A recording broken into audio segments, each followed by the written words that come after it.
kata ulama, orang yang meninggal dunia itu Bu, yang ditungguin cuma 3.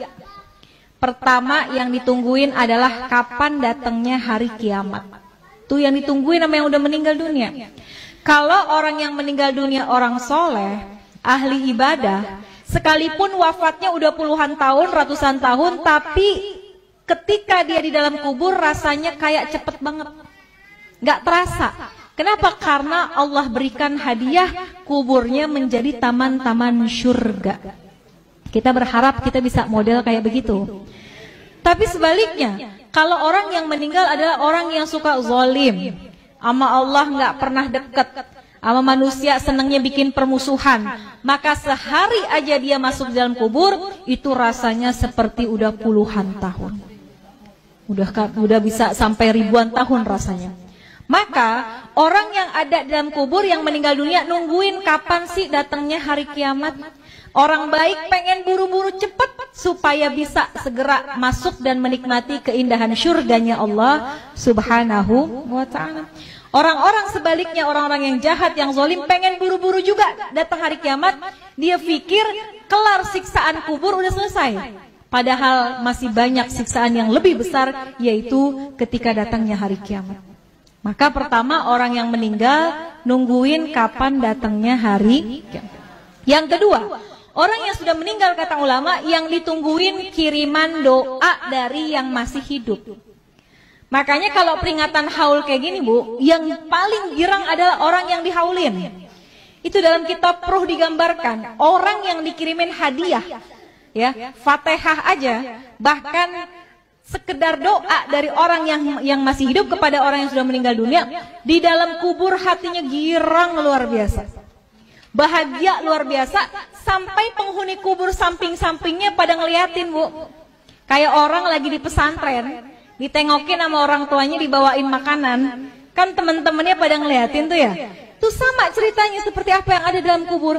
Kalau orang tua kita dikirimin Fatihah, dikirimin doa sama anaknya, maka girang banget hati orang tua kita.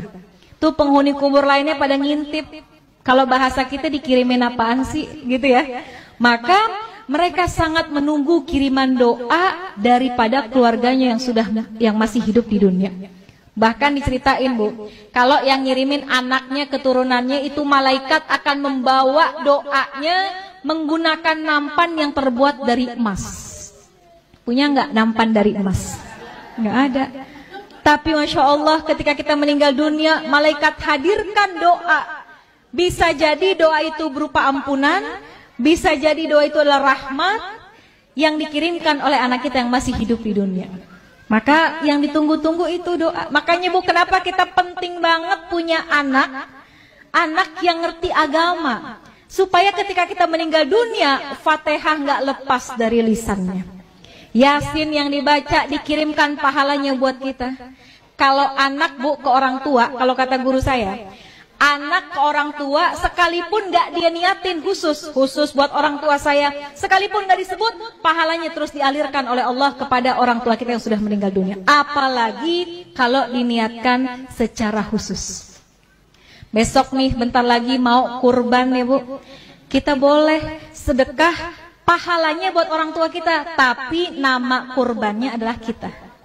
Kita kirimin deh, kita berkurban, pahalanya kita niatkan buat orang tua itu tuh hadiah yang paling baik, yang paling bagus, yang ditunggu-tunggu sama orang tua kita yang sudah meninggal dunia.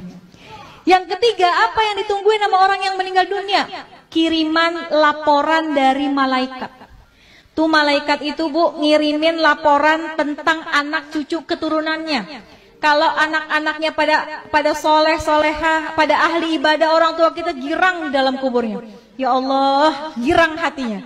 Tapi kalau yang disampaikan oleh malaikat, anak-anaknya pada berantem, anak-anaknya ninggalin sholat, anak-anaknya pada nggak akur satu sama lain, itu juga berita itu akan sampai kepada orang tua kita.